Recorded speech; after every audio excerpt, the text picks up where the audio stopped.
Hi everyone, it's Anja. I've got a really interesting project today. I'm going to attempt some plumbing at my own home. Now, bear in mind, I don't offer plumbing professionally to anyone. This is at my own home and I'm trying to save some money not having to call the plumber out. So I'll show you what happened. Our toilet kept sort of overflowing. So this thing, it just kept filling and the water would never stop. I think I've narrowed it down to this fill valve being broken. Right, so I have just undone the valve down there, which was really hard because the access was just really hard. But I managed with this small spanner to get into that really small space. But, you know, I was getting a little bit tense there and I thought I had to run out to Screwfix to get better too. Okay, so I've now undone this valve. So that's here, look. That's undone, yeah. And now I should be able to move this. Oh no, now I just still need to loosen something else down here, which is.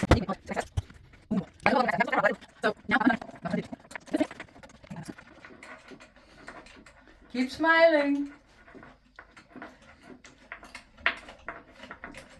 Saving myself 100 quid. Easy. Okay. Hooray! Hooray! Now, get this new one.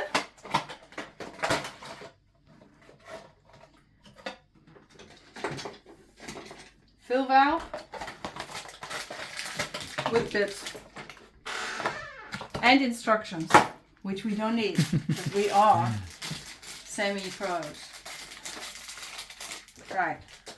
This is a washer for the inside, and this is the screw nut for below, underneath the cistern. You want to check which direction you put this washer on, but I'm pretty confident this is the right direction. And then we're going to put this in like so and tighten the nut. Right, so we tightened this as much as we can by hand. I did have to get the boyfriend involved because he just, I don't know, sometimes you just need someone else to give it a go. It's not an admission of weakness to get help. So, oh, man.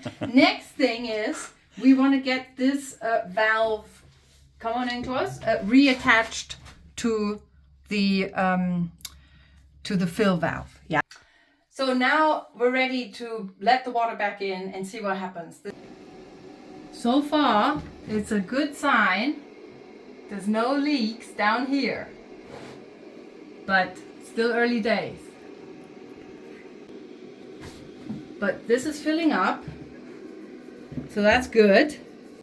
Oh, and it stopped! Hooray! That's it! Top notch, and we do. High five. Mission accomplished. Now, if you need a plumber, don't call me.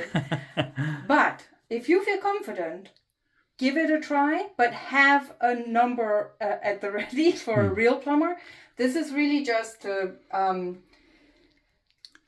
you know, give it a go yourself. If anything happens, always know where your stop tap is so you can turn your stop tap off and call a real plumber. But by all means, have a go yourself, because if this works now and it's not leaking, I mean, it saved me 100 quid, which is easy 80 quid call out fee. And obviously the material cost, I mean, this valve cost 14 pounds, but your plumber would have probably taken a markup on that. So you might have paid 30 for the material and 80 for the call out. So yeah.